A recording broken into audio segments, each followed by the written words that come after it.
Aujourd'hui, je vous raconte l'histoire bouleversante de l'enlèvement de bébé Victoria. Et moi, je vous raconte l'histoire tragique de la disparition de René Larose. Vous écoutez le balado Captive.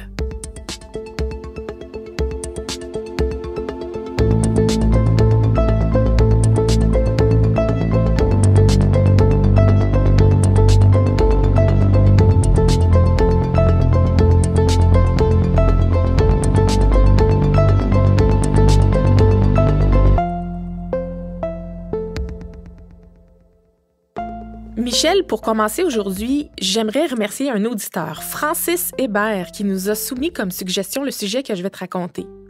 Toutes les deux, à la lecture de son message, on s'est dit que c'était effectivement une histoire qui serait intéressante à aborder. Moi, cette histoire-là m'avait bouleversée profondément à l'époque. En fait, c'est un drame qui a frappé le Québec en entier, puis qui s'est passé il y a maintenant 10 ans, soit le 26 mai 2014 plus précisément. C'était le premier drame du genre qui s'est produit au Québec. Je parle ici d'un enlèvement d'un bébé naissant dans un centre hospitalier quelques heures seulement après sa naissance. Je vais évidemment raconter les circonstances du drame, mais je vais aussi prendre le temps de décortiquer le parcours judiciaire d'une jeune femme malade qui a commis un geste incompréhensible. Il s'agit d'un épisode avec des sujets très sensibles. Un enlèvement d'enfant, oui, mais aussi j'aborde les problèmes de santé psychologique, les troubles de la personnalité et les tentatives de suicide d'une personne. Vous comprendrez donc que j'ai pris la décision de taire les noms de famille des gens qui ont souffert à travers cette histoire-là. Sur ce, Michel, laisse-moi te raconter le récit touchant de l'enlèvement de bébé Victoria. Un peu avant 19h, en soirée du 26 mai 2014, une jeune infirmière entre dans la chambre de Mélissa et Sébastien à l'unité mère-enfant de l'hôpital régional de Trois-Rivières. Mélissa a donné naissance il y a à peine 16 heures à la petite Victoria, 4e enfant du couple. Des visiteurs sont venus rencontrer la petite nouvelle, mais ils sont sur le point de quitter pour donner un peu de repos aux parents. L'infirmière attend sagement au pas de la porte le temps que les invités quittent tranquillement la chambre. Elle passe finalement le pas de la porte et s'empresse de prendre dans ses bras la petite Victoria. Elle dit à la maman que c'est l'heure de la peser, puis elle sort de la chambre. Mélissa, qui regarde sortir l'infirmière, remarque qu'elle prend la direction contraire de la salle de pesée. Oups. Presque aussitôt, Michel, son instinct maternel lui dicte d'aller vérifier ce qui se passe. Elle se lève et se rend au poste des infirmières pour s'informer. En quelques secondes seulement, tout le monde réalise l'impensable.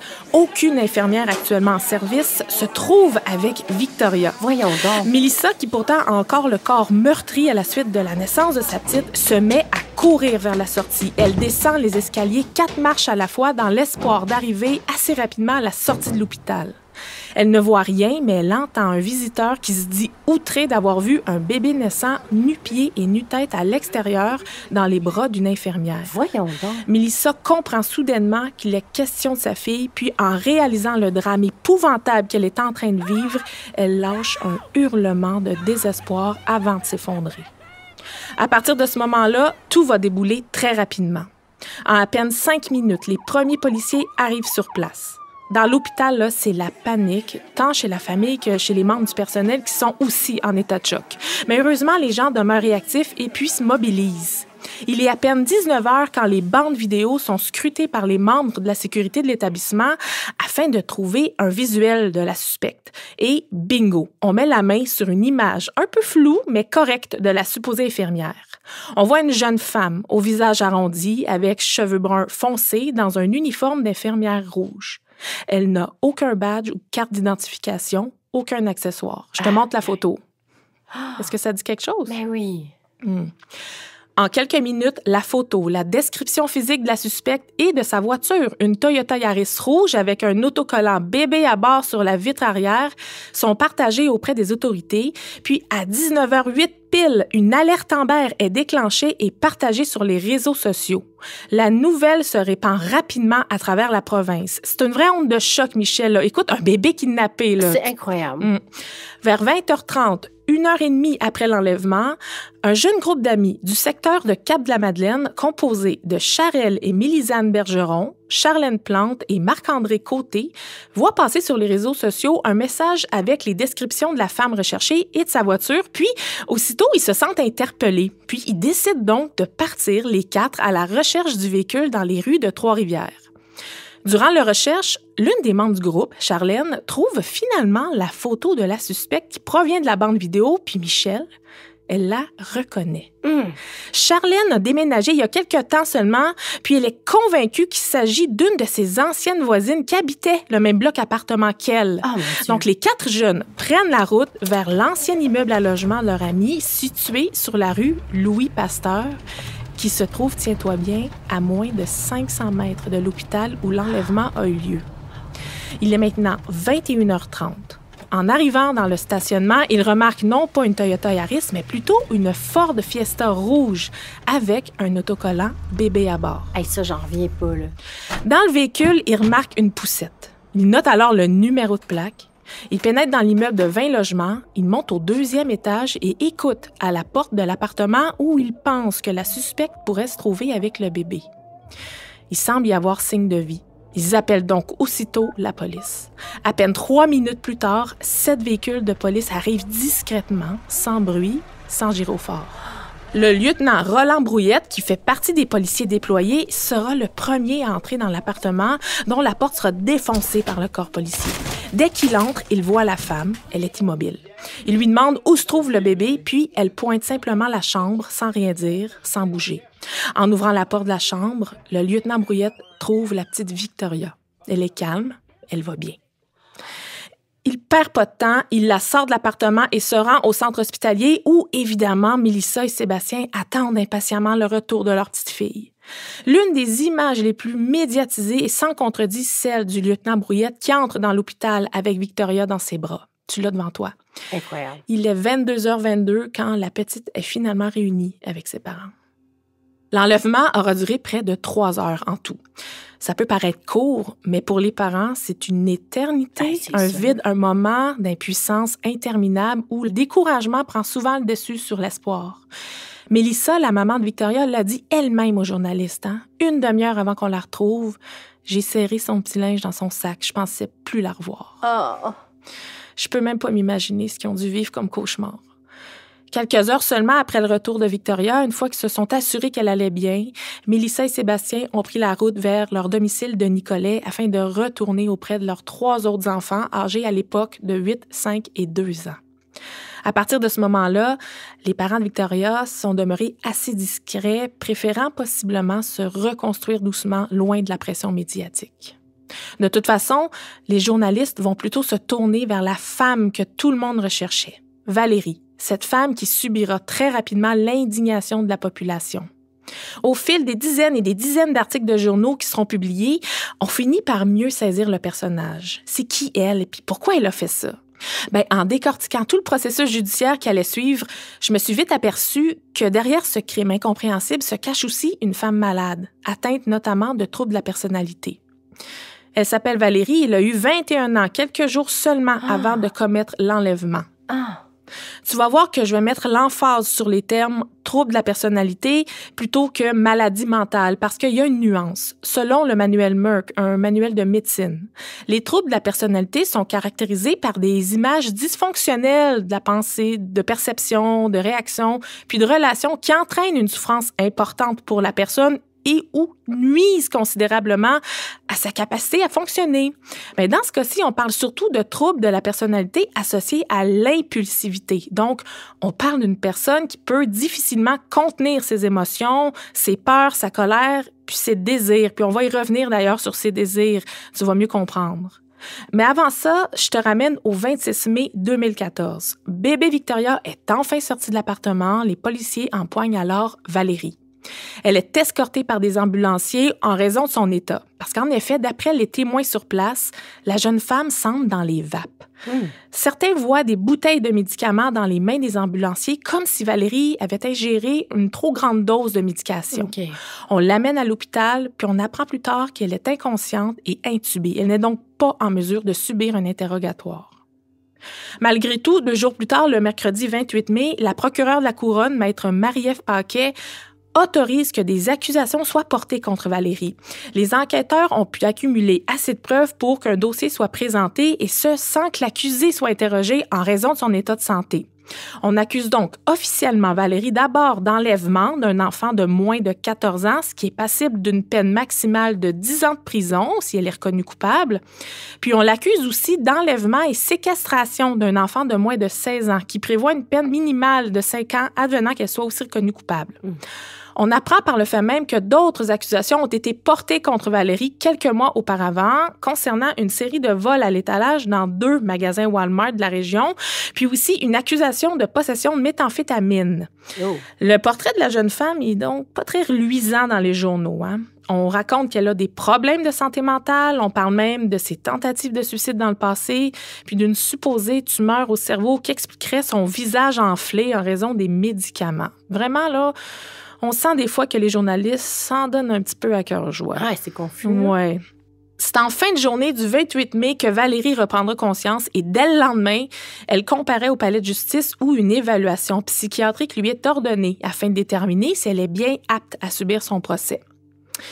J'ai échangé longuement avec la criminaliste, Maître Véronique Robert, sur le cas de Valérie, puisque j'avais, moi, des questions sur la dite évaluation psychiatrique qui a été ordonnée dans ce cas-ci. Je me demandais si cette évaluation-là pouvait déterminer si Valérie était non criminellement responsable de son crime ou non. Bien, Maître Robert m'a beaucoup éclairé sur la question. Parce qu'il faut comprendre qu'il y a 2 types d'évaluations, Michel, qui peuvent être ordonnées. Soit l'évaluation psychiatrique sur la responsabilité criminelle, ou l'évaluation psychiatrique sur l'aptitude à subir un procès. Okay. On évalue un accusé sur sa responsabilité criminelle si on a un doute à savoir si au moment de son crime, il était en mesure de faire la différence entre le bien et le mal en raison de ses troubles mentaux sévères, par exemple. Contrairement à l'évaluation psychiatrique sur l'aptitude, qui n'est pas en lien avec l'état d'esprit au moment de l'infraction, comme dans le cas de Valérie. On tente simplement de s'assurer que l'accusé est bien apte à subir un procès. Puis parfois, là, un prévenu peut être déclaré inapte, puis au bout de 30 jours de médication, par exemple, peut revenir apte à subir son procès. Ces 2 types d'évaluations-là ne s'influencent pas. C'est-à-dire, par exemple, quelqu'un qui n'est pas apte à subir son procès n'est pas systématiquement reconnu non criminellement responsable. Au même titre que quelqu'un qui est apte à subir un procès peut être reconnu non criminellement responsable, exemple comme dans le cadre du premier procès du cardiologue Guy Turcotte. Dans le cas de Valérie, l'ordonnance d'évaluation de l'aptitude n'est pas étonnante puisque Maître Karine Bussière, l'avocate en charge de sa défense, précise qu'elle a été incapable de discuter de manière rationnelle avec sa cliente. Elle sera donc évaluée pendant 5 jours par des spécialistes au Centre régional de santé mentale de Shawinigan. En attendant son évaluation, on commence à voir certaines mesures vouloir être appliquées dans les hôpitaux, surtout au Centre de santé et services sociaux de Trois-Rivières. On parle notamment d'implanter un système de petits bracelets micro-pucés qu'on installerait à la cheville des bébés naissants à la demande des parents. OK, c'est intéressant. Ça peut effectivement rassurer la clientèle de nouveaux parents, mais certaines personnes ont des réserves. L'enlèvement de bébé Victoria à l'hôpital était le premier cas du genre au Québec, le 2e au Canada. Le ministre de la Santé de l'époque, Gaétan Barrette, prend au sérieux évidemment la situation, mais soulève quand même le caractère très exceptionnel du drame. Il va quand même demander aux hôpitaux de revoir leurs mesures de sécurité, mais il indique aussi qu'il est dans l'obligation d'agir de manière mesurée et responsable. Il a lui-même soulevé la question de la santé mentale à prendre en compte dans ce dossier-là. Dans un article de la presse du 29 mai 2014, on peut lire une chronique de la journaliste Rima El-Khoury qui soulève une question très intéressante en parlant des troubles psychologiques de Valérie. Avant de mettre des bracelets aux chevilles des bébés, la prévention ne passe-t-elle pas d'abord et avant tout par un meilleur accès à des soins en santé mentale? Même M. Henri Provencher, grand-père de la petite Cédrica Provencher, disparu à Trois-Rivières le 31 juillet 2007, s'est prononcé dans un article du journal Le Soleil du 30 mai 2014. Est-ce que tu veux nous lire ces paroles? C'est un geste inexcusable, ça n'a pas lieu d'être. Mais je ne blâme pas nécessairement la personne. Quand on a un problème, il y a aussi une responsabilité au niveau des institutions. Je pense qu'il y a des choses qui peuvent être remises en question. Évidemment, je me mets à la place des parents de Victoria qui, eux, n'allaient probablement pas en ce sens-là dans leur réflexion. Ça doit être même enrageant de voir ce genre de discours empathique-là concernant la personne qui a enlevé ton enfant. Aussi, c'est facile, 10 ans plus tard, d'analyser le drame avec du recul puis de mettre l'accent sur les problèmes de santé psychologique de la personne accusée. Je suis consciente de ça. Puis c'est pour ça que ça prend des spécialistes, des avocats pour faire en sorte que le vrai problème derrière ce drame épouvantable-là puisse être soulevé. Le 6 juin 2014, l'examen psychiatrique a dévoilé que Valérie était bien apte à subir un procès. En attendant le début des procédures, Valérie est transférée à la prison Tanguay pour femmes à Montréal. Son avocate, Maître Bussière, a toutefois demandé qu'elle puisse recevoir un suivi régulier auprès d'un intervenant spécialisé dans la prévention du suicide. Et bien sûr, le juge accepte la requête. D'ici la prochaine comparution de l'accusée, on en apprend un petit peu plus sur elle dans les journaux. Des proches se confient, dont une cousine de la famille qui agissait, dit-elle, comme sa mère spirituelle. À ses dires, Valérie ne vit pas, elle survit. Elle accumule les tentatives de suicide depuis des années. On parle du syndrome de la porte tournante, soit une personne qui fait une tentative de suicide, qui passe ensuite du temps à l'hôpital, qui reçoit des soins de base, une trousse de médicaments, puis qui passe finalement la porte de l'institution pour retourner dans sa routine, seule, jusqu'à la prochaine tentative. Le même cycle, tout le temps, aucune réelle prise en charge, c'est ce que Valérie vivait. La jeune femme souffrait aussi de problèmes physiques, une tumeur bénigne située à la base du cerveau, ce qui pouvait affecter son comportement, en plus de vivre avec des séquelles reliées à une commotion cérébrale causée par un accident de la route. Ben voyons donc. Ajoute son diagnostic de trouble de la personnalité limite, des problèmes dépressifs, un trouble obsessif-compulsif, une dépendance aux médicaments, une enfance difficile d'abus sexuels, de sentiments d'abandon, de rejet, etc., etc. À travers tout ça, Valérie vivait avec une obsession maladive, un désir viscéral d'avoir un bébé. Elle vivait avec la douleur profonde de ne pas avoir d'enfant. Dans son appartement, Valérie s'était équipée d'articles de bébé de toutes sortes. Voyons berceaux, vêtements, beaucoup de jouets, un parc, une chaise haute, une petite balançoire puis un siège d'auto. Mais t'es tellement jeune, Annie. Oui, je sais. C'est pas clair ce qui s'est passé dans sa tête le 26 mai lorsqu'elle a décidé de se procurer un uniforme d'infirmière et d'entrer calmement dans l'hôpital vers le pavillon mère-enfant pour choisir au hasard un bébé qui, à ses yeux, allait devenir le sien. En quittant avec la petite Victoria, Valérie n'est pas allée se cacher chez elle dans le remords puis la peur, non. Elle s'est rendue plutôt chez une amie. Elle lui a présenté sa fille dont, selon ses dires, elle venait tout juste de signer les papiers d'adoption. Puisque l'enlèvement venait à peine de se produire, mais son amie n'était pas au courant de la lettre d'enlèvement qui était en cours. Elle a trouvé ça assez inattendu, surtout qu'elle n'avait jamais entendu parler des projets d'adoption de son amie. Mais elle explique toutefois que Valérie était heureuse, fébrile, excitée d'avoir enfin un bébé qu'elle avait d'ailleurs renommé Kylie. Les deux jeunes femmes se sont même rendues avec la petite Victoria dans un magasin Walmart pour aller faire des achats, dont des couches, des lingettes humides, des suces. Valérie est allée ensuite reconduire son amie, puis elle s'est finalement rendue à son appartement de la rue Louis-Pasteur vers 20h, jusqu'à son arrestation vers 22h. C'est incroyable. 3 semaines après l'enlèvement, Valérie comparaît au tribunal. À 3 reprises, l'enquête sur détention sera reportée. Il s'agit de l'enquête qui doit déterminer si l'accusée peut reprendre sa liberté durant les procédures judiciaires ou si elle doit demeurer détenue. Ça nous mène finalement au 14 octobre, 5 mois après l'enlèvement. À l'audience, Valérie plaide finalement coupable aux accusations qui pèsent contre elle. Durant l'audience, elle va prendre la parole et partager les enjeux qu'elle a vécus étant jeune, ses problèmes de santé mentale, sa dépendance, bref, elle admet ses torts et va même présenter une lettre d'excuse aux parents de Victoria. La voici, je vous la lis, elle est tirée du Nouvelliste du 15 octobre 2014. « Je tiens à vous écrire pour vous demander pardon. Je sais que le geste que j'ai posé n'est pas correct. Je me mets à votre place et je me dis que le temps que vous ne saviez pas où elle était, vous deviez être dévasté et terrifié à l'idée de ne plus jamais revoir votre fille. Vous ne pouvez vous imaginer comment j'ai des remords et que je m'en veux. Ce serait long de vous expliquer pourquoi j'ai posé ce geste. Je sais que mon geste est impardonnable et que je dois en subir les conséquences. Je peux vous dire que je n'aurais jamais fait de mal à votre petite Victoria. Mon but n'était pas de la blesser. Je sais que face à cette épreuve, vous serez sûrement plus protecteur envers elle par peur de la perdre encore. Ne vous blâmez pas. Ne vous dites pas que c'est de votre faute, que vous auriez dû faire ceci ou cela. J'ai agi sur un coup de tête sans penser à tout le mal que je vous ai fait. Je ne vous connais pas et je ne vous ai pas choisi. Je m'excuse pour ce que je vous ai fait subir. Je vous souhaite tout le bonheur possible avec la petite Victoria. Je suis certaine que vous êtes d'excellents parents pour elle. Je vous souhaite bonne chance dans la vie. Hey, mais c'est donc bien touchant. Pour vrai, là, la première question qui m'est venue, Michel, est-ce qu'on doit se sentir coupable de ressentir de la compassion? Ah. Tu sais, je suis mitigée dans mes sentiments. Je pense qu'on peut tout à fait sentir de la compassion. Je trouve ça très touchant. Je la sens sincère. Ouais. Donc, en plaidant coupable, les deux parties se sont entendues sur une sentence de 31 mois de prison. Si on calcule la détention préventive depuis le mois de mai, qui est calculée à temps et demi, il lui reste alors 2 ans moins un jour à purger dans un établissement provincial. Et ça, c'est sans compter la période de probation de 3 ans suivant sa libération. C'est quand même une sentence assez clémente pour la gravité du geste qu'elle a commis. Le juge a toutefois conclu que c'est une entente raisonnable.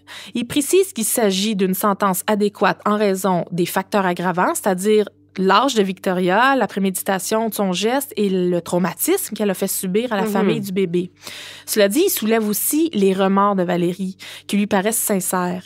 Puis il ajoute que, d'après les analyses, l'accusé n'avait visiblement pas l'intention de causer du mal aux parents ni à l'enfant. Je me suis questionnée sur l'entente entre les deux parties, puis j'en ai parlé aussi à Maître Robert. Tu sais, qui en est sorti gagnant dans ce cas-ci? Puis elle m'a expliqué que, dans le fond, c'était les deux. Parce que pour la couronne, le fait d'éviter un long processus judiciaire difficile aux parents, bien, c'est un plus. Puis probablement que l'entente est une meilleure option pour la défense plutôt que de risquer de perdre un procès où Valérie aurait pu obtenir une sentence beaucoup plus lourde, voire 10 ans de prison. Comme on dit dans le métier, un règlement correct vaut mieux qu'un mauvais jugement. Oh, wow! Quelques semaines plus tard, le 25 novembre, une cérémonie protocolaire organisée par la sécurité publique de Trois-Rivières a lieu afin de remettre aux 4 jeunes, là, les 4 Colombos là, qui ont retrouvé en quelques heures la petite Victoria. Ouais, incroyable! Je parle de Charelle et Mélisane Bergeron, Charlène Plante et Marc-André Côté. Ils se sont vus remettre un certificat de reconnaissance qui est généralement décerné aux citoyens pour reconnaître, entre autres, un geste, une action ou une intervention ayant contribué à la résolution d'un crime ou à l'arrestation d'une personne recherchée. C'est quand même bravo! Ouais. Et plus tard, plusieurs efforts seront déployés pour assurer un suivi psychiatrique serré pour Valérie afin de pouvoir miser sur une meilleure réhabilitation au moment de sa probation où elle devra obligatoirement participer à une thérapie adaptée pendant 6 mois dans un centre déterminé au préalable. C'est après avoir purgé le 1/6 de sa peine, soit seulement 5 mois, que la détenue fait une première demande de libération conditionnelle en mars 2015 auprès de la Commission des libérations, qui lui sera refusée, Michel. Parce qu'en effet, Valérie démontrerait un comportement inadéquat en prison. Ah, c'est vrai? Ouais, elle aurait d'ailleurs eu droit à un rapport disciplinaire en janvier 2015 pour refus de se conformer aux règles. On dit aussi qu'elle est souvent arrogante avec les agents correctionnels, puis qu'elle refuserait même à l'occasion de prendre sa médication et voire même de se nourrir. Elle avait aussi un petit emploi à la buanderie de la prison dont elle a été congédiée de manière temporaire après avoir volé des vêtements.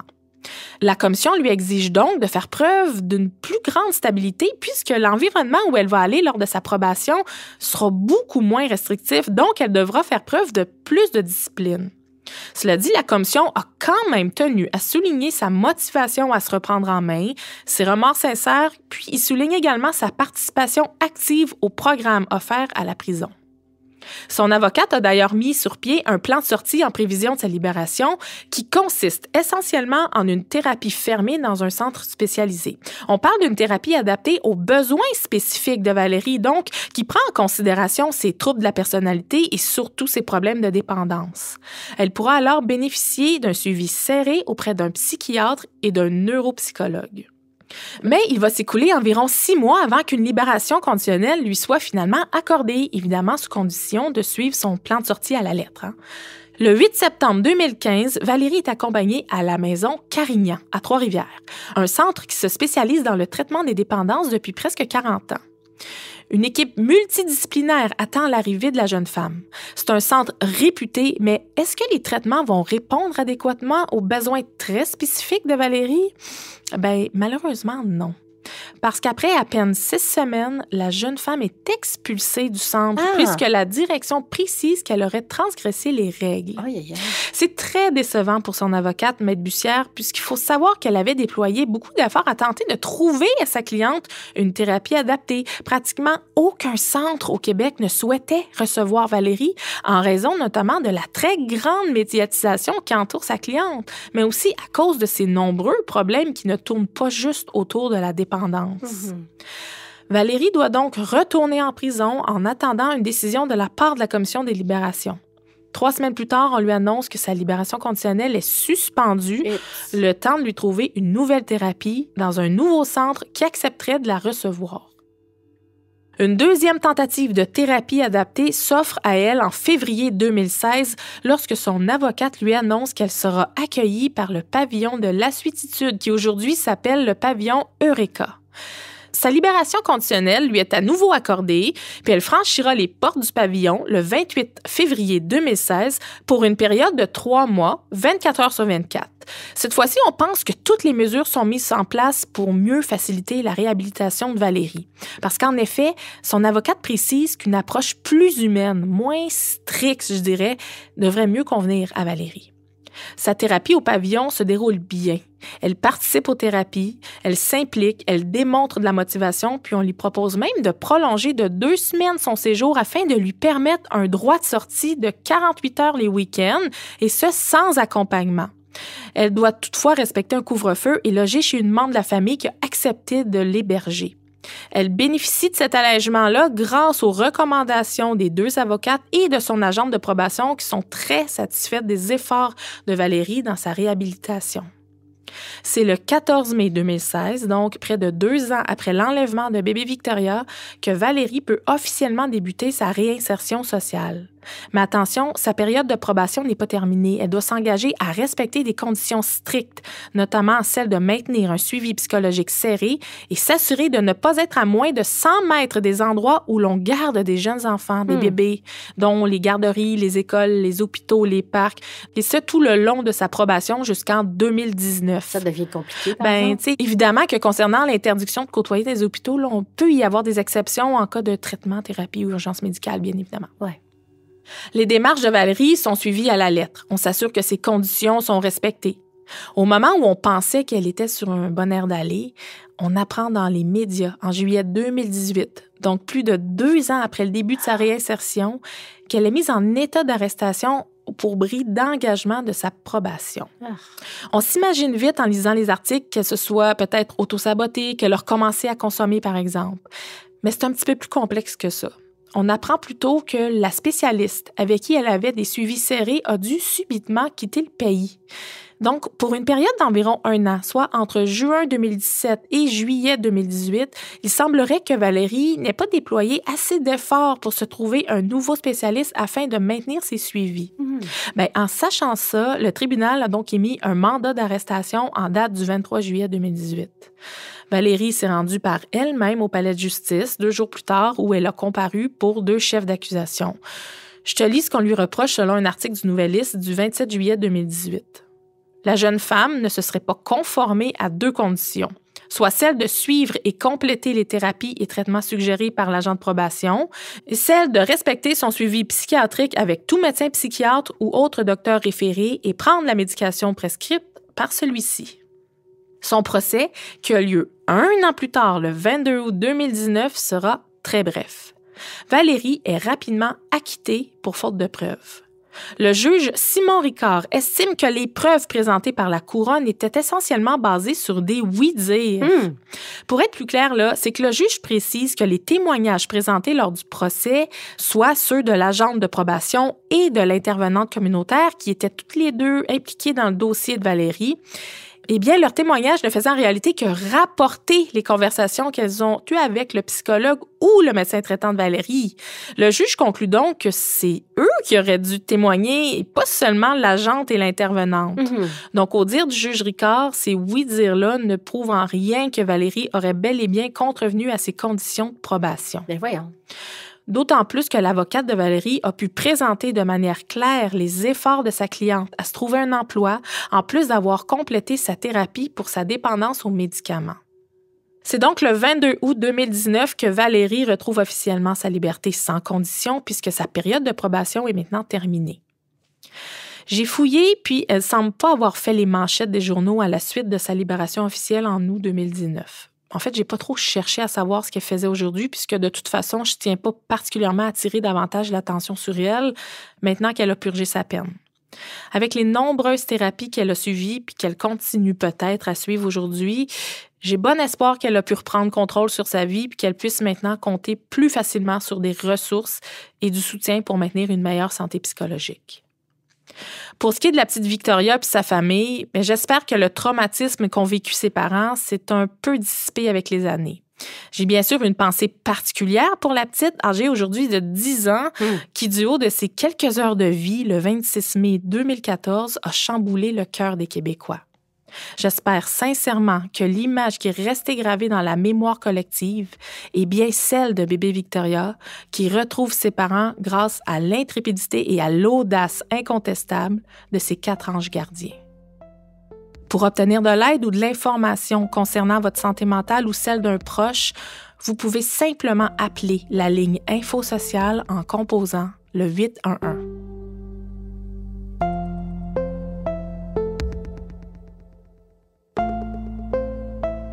Annie, pour les épisodes de Captive, tu le sais, hein, il n'y a pas de secret.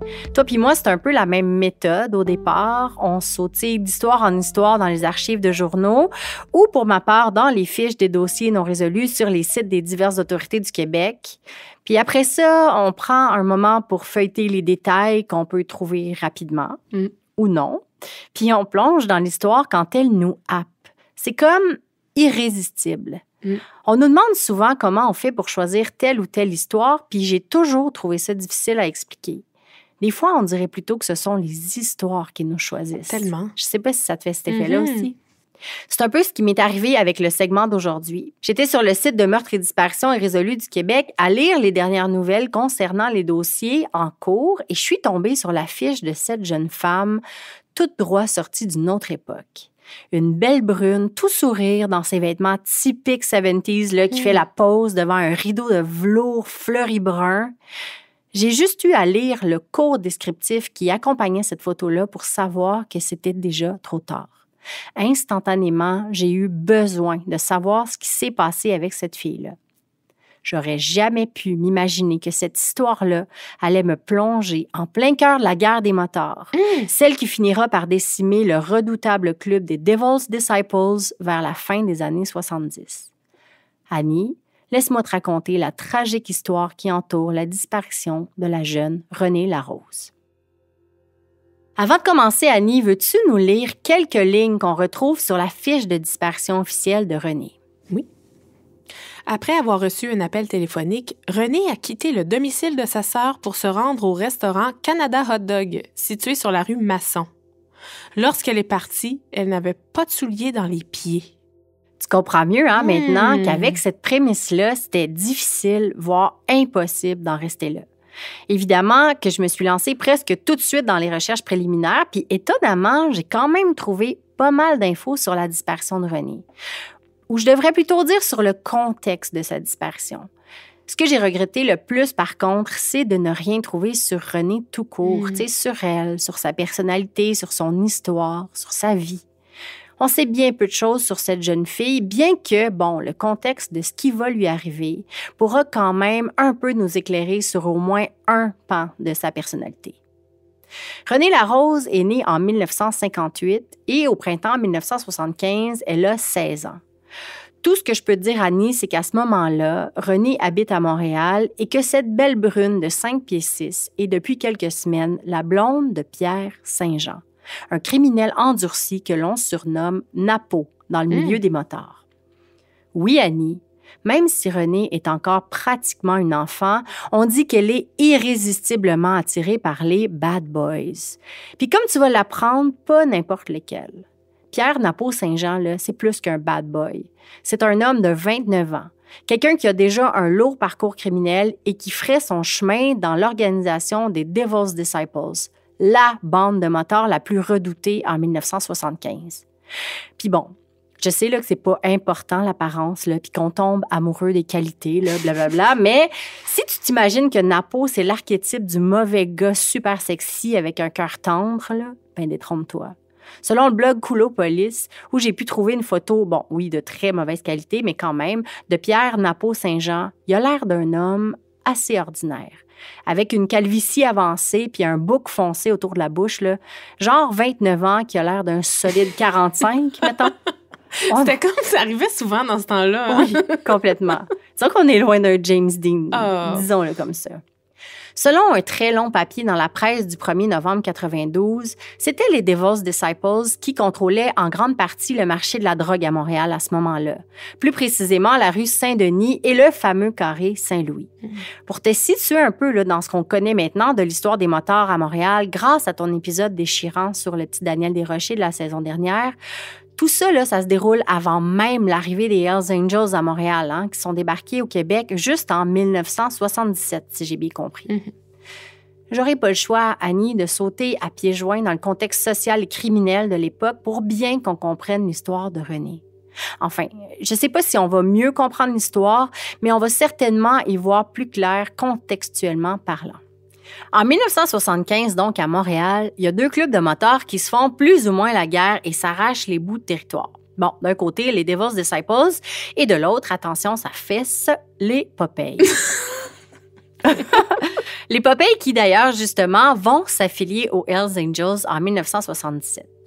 Je pourrais m'attarder des heures à ce Montréal des années 70 où, je te jure, Annie, on croirait lire des histoires de Far West dans les journaux tellement ça avait l'air rock'n'roll. Mais je vais uniquement m'attarder ici à l'histoire interne des Devil's Disciples parce que c'est dans ce bourbier-là, sans fin, que la belle Renée était coincée. La tête dirigeante des Devil's Disciples à ce moment-là, il s'appelle Claude Elfson, mais tout le monde l'appelle Johnny Hallyday. Ben voyons donc. Bien sûr, c'est un nom emprunté au chanteur français, méga populaire à ce moment-là, ce qui est assez étrange d'ailleurs parce que, bon, anecdote là, lors de mes recherches, j'ai appris que les Devil's Disciples avaient justement commis un attentat contre le chanteur quand il est venu au Québec en 70 parce qu'ils n'avaient pas apprécié que les Popeyes, donc le groupe rival, soient engagés pour assurer la sécurité du chanteur l'année d'avant pour sa tournée au Québec. Ils avaient trouvé ça très insultant. Franchement. Mais bon. Toujours est-il que 5 ans plus tard, en 1975, le chef de la bande des Devil's Disciples se fait appeler Johnny Hallyday. Pourquoi? Tout simplement parce que c'est son idole, paraît-il. Ah, mais là, c'est pour ça qu'il voulait faire sa sécurité. Je comprends.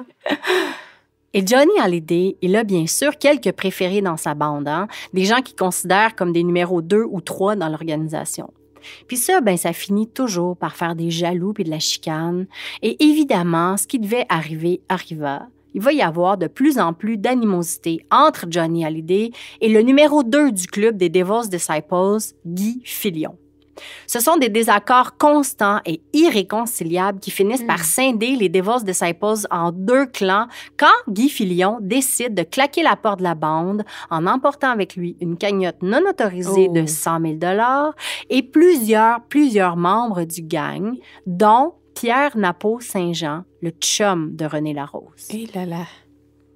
Ça, Annie, ça va entraîner une guerre interne au sein du clan qui, quelques jours plus tôt, était constitué de grands chums, hein, qui sont maintenant devenus, en quelques heures, des ennemis mortels. Hey. Le premier point de discorde dans cette guerre-là, c'est la brasserie d'Iberville, située à ce moment-là au 5195 rue d'Iberville à Montréal. Bon, ça n'existe plus aujourd'hui, mais en 75, c'était le repère des Devil's Disciples. Puis là, ben le problème, c'est que les 2 clans, celui de Hallyday puis celui de Filion, ont envie que la brasserie d'Iberville demeure leur repère respectif. Tant et si bien que les 2 factions, maintenant rivales, s'y retrouvent quotidiennement. J'ose pas imaginer, Annie, l'ambiance qui devait flotter là-dedans à cette période-là. Quelques jours à peine après la scission du groupe, le jeune Philip Behrens, dans toute sa candeur et son front de bœuf que lui confère probablement ses 19 ans, proclame haut et fort, au beau milieu de la brasserie bondée, des menaces de mort envers son ex-chef, maintenant ennemi, Johnny Hallyday. Quelques jours plus tard, le jeune Philippe est retrouvé mort. C'est le premier épisode qui va partir la chaîne d'événements extrêmement violents des prochains mois. Et Annie, je pense que pour encore plus t'immerger dans le contexte extrême que c'était, je vais t'en faire la liste. Okay. C'est un match de ping-pong d'une violence inouïe que les deux clans se livrent et ce match va durer pendant des mois. Donc, suite au meurtre du jeune Philip Behrens, en représailles pour avoir scandé bien fort que les jours de Holiday étaient comptés, le clan Filion ne perd pas de temps et frappe fort.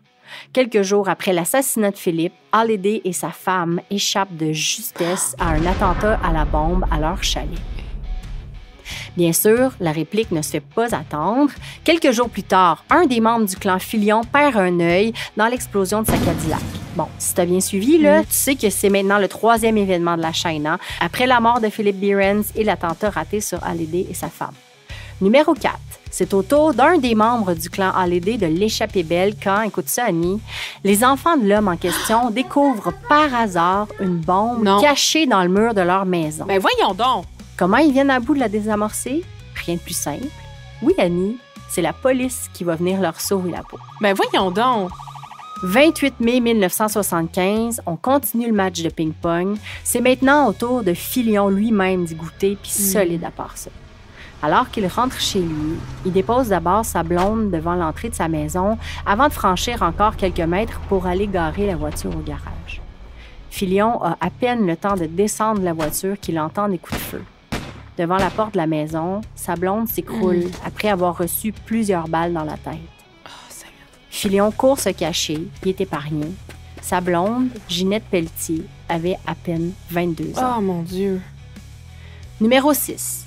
Le 11 juin, en soirée, Filion et un complice, Gilles Forget, entrent dans la brasserie d'Iberville. Ils sont agités et nerveux. Ils se présentent à une table où sont installés 5 jeunes recrues de Holiday. On parle de 5 jeunes hommes entre 18 et 24 ans. À la pointe de revolver, Filion et Forget forcent les 5 jeunes à se lever de table et à sortir dans la rue. Une fois sur la rue d'Iberville, toujours en les menaçant, Filion les force tous les 5 à monter dans sa Cadillac. Ces 5 jeunes hommes n'ont plus jamais été revus par la suite. Arrête! Dans le bar, ce soir-là, quelques témoins, dont une certaine Renée Larose. Arrête! Dès le lendemain, le 12 juin 1975, le calme est revenu à la brasserie d'Iberville. Au fond du bar sont tranquillement attablés Gilles Forget, un des kidnappeurs de la veille, son bras droit, Pierre Napeau-Saint-Jean, et sa jeune amoureuse, Renée Larose. 6 hommes font alors irruption dans la brasserie et se dirigent droit vers la table où est installé le trio, et en quelques instants à peine, Forget et Napeau sont criblés de balles. Ah! Renée Larose assiste mortifiée à cette scène d'une violence sans nom. C'est du moins ce qui est raconté dans l'article de la presse du 1er novembre 1992. Selon le Montréal Matin du 3 juillet 1975, la bande d'assassins est identifiée et arrêtée dès le lendemain du double meurtre. Dans la presse du 1er novembre 1992, toujours, on raconte que les policiers apprennent à ce moment-là que Holiday aurait donné 35 000 $ au gérant de la brasserie d'Iberville pour qu'il facilite le double meurtre. Évidemment que la guerre va se poursuivre encore quelques mois au sein des Devil's Disciples qui, en plus de devoir gérer leur histoire interne, sont aussi en perpétuelle quête de pouvoir contre le clan rival, les Popeye. Pour la petite histoire, on raconte que ce seront finalement les redoutables frères Dubois qui finiront par dissoudre complètement les Devil's Disciples quelques années plus tard. Alors Annie, le voilà le contexte de vie de la belle Renée. C'est fou, là, parce qu'elle avait à peine 16 ans. 16 ans? Pendant tout ça. T'sais. Michel, je sais pas si je me vois, moi, à mes 16 ans, là. J'étais à des années-lumière d'être dans une taverne sur Iberville avec des motards. C'est incroyable. Tu sais, j'ai discuté un peu de Renée avec la détective privée chez Meurtres et disparitions irrésolues du Québec, Marie Saint-Germain. Et ce qui nous a le plus frappé, c'est justement l'âge de Renée, tu sais.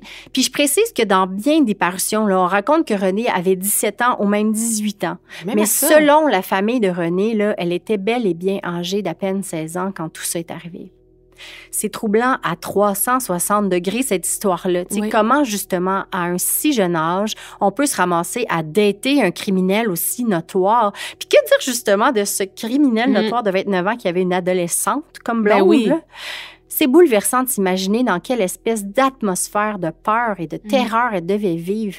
Puis encore plus après avoir assisté à l'exécution de celui qu'elle appelait son chum. Je te dis ça, Annie, parce que c'est ce qui est relaté dans la presse. Cela dit, comme je t'ai expliqué, j'ai parlé avec Maryse Saint-Germain, qui, elle, s'est entretenue longtemps avec Diane, la grande sœur de René. Puis selon elle, ce n'est pas clair si René a bel et bien assisté au meurtre de son chum. Si c'est le cas, René l'a gardé pour elle, ce qui surprend aucunement sa sœur, là, par exemple, qui admet que la belle Renée là, était loin de tenir au courant sa sœur de tous les détails de sa vie tumultueuse. Ce dont on est certain, par contre, ce qu'elle a admis, c'est qu'elle a bel et bien assisté au kidnapping des 5 hommes à la brasserie d'Iberville. Pour le reste, à savoir si oui ou non elle était présente quand son chum s'est fait cribler de balles, bien que ce soit la version qui est racontée dans les articles de journaux, ce n'est pas corroboré par Diane, la sœur de René. Je ne sais pas ce qu'a fait René dans les semaines qui ont suivi le meurtre de Napo. Je ne sais pas comment elle vivait avec ce à quoi elle a assisté, ni comment elle s'en sortait sans son amoureux. Comme je t'expliquais plus tôt, Annie, là, on n'a pas beaucoup de détails sur cette période-là. Ce que je peux te dire, Annie, c'est que 5 semaines plus tard, soit le 17 juillet 1975, René est en visite chez sa sœur Diane, qui habite sur la 4e avenue, toujours à Montréal. Diane et René sont très proches, là, bien que 5 ans les séparent et qu'elles ne partagent pas le même père. Diane est relativement au courant que sa petite sœur côtoie les motards, mais elle ne sait pas avec qui exactement ni à quel point ce sont des relations serrées, là, disons. Le jeudi 17 juillet, donc, vers 13 h, le téléphone sonne dans le petit appartement de Diane. Curieusement, elle va vers René et lui tend le combiné quelques secondes après avoir répondu. L'appel est pour elle. René raccroche en très peu de temps puis annonce à sa sœur qu'elle doit aller rejoindre quelqu'un quelques minutes au restaurant tout près de là, le Canada Hot Dog, situé sur la rue Masson, à quelques mètres de l'appartement de sa sœur. Elle ajoute qu'elle en a pour quelques minutes à peine. Comme indiqué sur la fiche que tu nous as lue en début de segment, Annie, René ne prend même pas la peine de mettre ses chaussures ni de prendre son sac avant de sortir de l'appartement. Selon sa sœur, qui a discuté de la scène avec Maryse, René a verbalisé avoir peur à ce moment-là. Diane lui aurait dit « Ben vas-y pas si t'as peur ». Ce à quoi sa jeune sœur lui aurait simplement répondu qu'elle devait y aller. Maryse me raconte que la sœur de René savait que René avait une dette de 200 $ environ, et elle voulait l'aider en lui donnant de l'argent. Comme elle venait tout juste d'acheter une laveuse, tellement neuve qu'elle était encore au magasin en attente de se faire livrer, la grande sœur de René décide de retourner au magasin pour plus ou moins, dans le fond, annuler l'achat, puis se faire rembourser pour pouvoir aider René. Ce magasin-là était juste en face du Canada Hot Dog, où René était parti nu-pied rencontrer celui qui venait de l'appeler. Une fois la transaction terminée, Diane traverse au Canada Hot Dog dans l'espoir d'y retrouver sa sœur. Mais elle n'y est pas. Elle demande à l'employé derrière le comptoir si elle a vu sa sœur. L'employé lui répond qu'effectivement, René vient juste de passer, qu'elle a utilisé le téléphone avant de sortir précipitamment du restaurant et de courir à grande enjambée vers l'est. Ben voyons. René Larose n'a plus jamais été revue depuis ce moment-là. Évidemment que Diane devait être inquiétée ou du moins assez perplexe suite au récit de l'employé du Canada Hot Dog, d'autant plus que les heures passent et que René ne revient pas et ne donne pas de signe de vie non plus. J'ose pas imaginer comment ça devait être stressant pour Diane, qui devait avoir la peur au ventre, non seulement pour le sort de sa petite sœur, mais pour le sien aussi, Est-ce qu'elle était devenue, elle aussi, un témoin gênant? Difficile d'imaginer toutes les choses qui ont dû lui passer par la tête au cours des 48 heures suivantes, mais c'est finalement au bout de 2 jours, sans nouvelles de sa petite sœur, que Diane signale l'événement à la police. Le CUM, l'ancêtre du service de police de Montréal, le SPVM, prend les rênes de l'enquête. Difficile de savoir comment les policiers gèrent ça, ce genre de disparition-là, dans le contexte. Là, c'est certain que ça doit être traité différemment d'une disparition inexplicable, disons. Je causerai pas la surprise ici, Annie, en disant que je retrouve pas grand-chose sur la disparition de René dans les archives de journaux. Pas quand c'est arrivé, du moins. Mais 4 mois plus tard, soit en novembre 1975, son histoire est largement relayée dans les papiers de la région puisque, Annie, on vient de retrouver un corps. Le corps d'une femme, trop décomposée pour qu'on puisse la reconnaître à vue, mais dès les premiers instants, on s'emballe en croyant qu'il s'agit bien de René Larose, jusque-là inconnu du grand public, de qui on raconte maintenant enfin l'histoire. Selon le journal Nouveau Clairon du 12 novembre 1975, c'est un ouvrier qui travaillait dans son excavatrice, dans une carrière non loin du chemin des Patriotes à Saint-Charles-sur-le-Richelieu, qui fait la troublante découverte en creusant dans le pit, qui est autour de 9 heures du matin, le 6 novembre. Selon lui, le corps était enterré sous 3 pieds de sable environ et était complètement nu. Oh. Les autorités constatent bien vite qu'il y a plusieurs fractures importantes visibles sur le crâne. Le coroner conclut qu'elle devait se trouver là depuis plus ou moins 6 mois. Évidemment, pour les policiers, cette méthode de disposer d'un corps devait leur sembler assez signée à ce moment-là. Ce genre de coup, ça ressemble aux manières de faire des groupes criminalisés, disons. Sachant très bien que la jeune Renée Larose, mêlée aux histoires des Devil's Disciples et disparue dans de très étranges circonstances, était recherchée, c'est pas surprenant qu'on ait très vite sauté sur la conclusion qu'il s'agissait bien de la pauvre adolescente. Malheureusement ou heureusement, on n'aura pas à attendre très longtemps avant d'apprendre que finalement, le corps de la jeune femme retrouvée enterrée n'est pas celui de Renée. Selon un article dans le Courrier de Saint-Hyacinthe du 12 novembre 1975, les policiers n'ont qu'une boucle d'oreille pour tenter d'identifier le corps. Et du même coup, dans le Montréal Matin de la même date, on affirme que les bijoux ne concordent pas. Bon, l'enquête est emmenée par la Sûreté du Québec. Je suis pas mal certaine que ça n'a pas été la seule façon de corroborer ou non l'identité du cadavre. J'espère. Mais cette information, reprise plusieurs fois dans les articles des différents journaux, m'a presque fait sourire. Sensationnalisme quand il nous tient. Je dois dire qu'après ça, Annie, on parle plus de Renée. C'est quand même incroyable quand on y pense parce que on a quand même un gros pan de l'histoire de la guerre des motards ici. Tu sais, là, cette rivalité sanglante entre Guy Filion et Johnny Hallyday, le kidnapping puis la disparition des 5 jeunes hommes de la brasserie d'Iberville, le meurtre de Napo et Forget, ça fait partie de l'histoire des motards du Québec. T'sais. C'est documenté et c'est reconnu, entre guillemets, comme événement. Mais jamais, lorsqu'on relate ces faits-là, on ne mentionne Renée. Elle est pratiquement jamais dans l'histoire, puis ça me brise le cœur. C'est comme si le contexte la dépassait largement. Comme si sa jeune vie à elle, elle n'avait pas compté dans le narratif. Et je me suis mise à penser à l'horreur que ça devait être pour des dizaines et des dizaines de familles de victimes collatérales, comme elle. Combien il y en a, tu penses, des amoureuses, des enfants, des connaissances qui ont été victimes de ces bandits-là? C'est tellement triste quand on y pense. Comme si c'était banal, tu sais, genre, elle traîne avec des motards. Ça explique tout, là.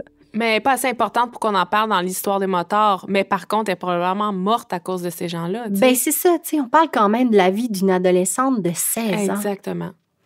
C'est sûr que Renée, à 16 ans, elle avait pas d'affaires là. Mais justement, là, à 16 ans, on est naïf, on n'est pas toujours super outillé pour prendre les meilleures décisions, puis surtout quand c'est le cœur qui vient nous jouer dans la tête. Peu importe les mauvais choix qu'elle a fait, la belle Renée, là, elle méritait certainement pas tout ce qu'elle a vécu dans les derniers mois de sa vie, puis encore moins de finir comme ça, fort probablement enchaînée au fond du fleuve ou enterrée quelque part dans un autre pit de sable. Je me suis demandé pourquoi aussi. Tu sais, qu'est-ce qu'elle a bien pu faire, Renée, pour qu'on veuille la faire disparaître? Au début, je trouvais que la réponse évidente, c'était qu'elle avait assisté au meurtre de son chum, donc qu'elle pouvait identifier les tueurs et que pour le clan Hallyday, ça devenait gênant. Mais après ça, je me suis rappelé que les 6 assassins étaient déjà en prison. Puis habituellement, là, quand on s'en prend aux amoureuses des gars de la gang rivale, c'est pour déstabiliser, pour se venger ou pour menacer l'ennemi. Mais là, son chum à Renée, il était déjà mort. Exact. Moi aussi, je me suis posé la question. C'est en discutant avec Maryse, chez Meurtres et Disparitions irrésolues du Québec, que j'ai compris le mobile. Le kidnapping des 5 jeunes hommes à la brasserie d'Iberville. Elle était là. Elle avait tout vu. Oui, mais c'est la gang à son chum qui a fait ça, tu sais, c'est ça que j'ai dit à Maryse. Puis là, elle m'a regardée avec un petit sourire en coin en me disant « Penses-tu vraiment qu'elle valait de quoi, elle, pour la gang à son chum? » J'ai trouvé ça encore plus pénible comme hypothèse. À 16 ans, là, elle devait encore avoir la naïveté de penser qu'elle courait aucun danger, puis qu'au pire, elle serait protégée par le clan Filion. Est-ce que ce sont eux qui l'ont finalement trahie? Impossible de savoir, Annie, mais c'est vraisemblablement l'hypothèse la plus plausible. C'est épouvantable. À chaque saison, je te le répète, une disparition, c'est jamais banal. Peu importe les circonstances. On n'oublie pas, on fait pas son deuil de ça. La preuve, c'est que près de 50 ans plus tard, Diane, la sœur de Renée, Celle-là même qui l'hébergeait quand René a quitté précipitamment pour aller rejoindre le mystérieux rappelant au Canada Hot Dog, c'est elle qui a demandé un coup de main à Meurtres et disparitions irrésolues du Québec pour relancer l'enquête. Elle la cherche encore, sa petite sœur. Sa sœur oubliée, à peine mentionnée, complètement effacée par le contexte de sa disparition. Le temps presse, Annie. Selon Maryse, il ne reste qu'un seul témoin encore vivant.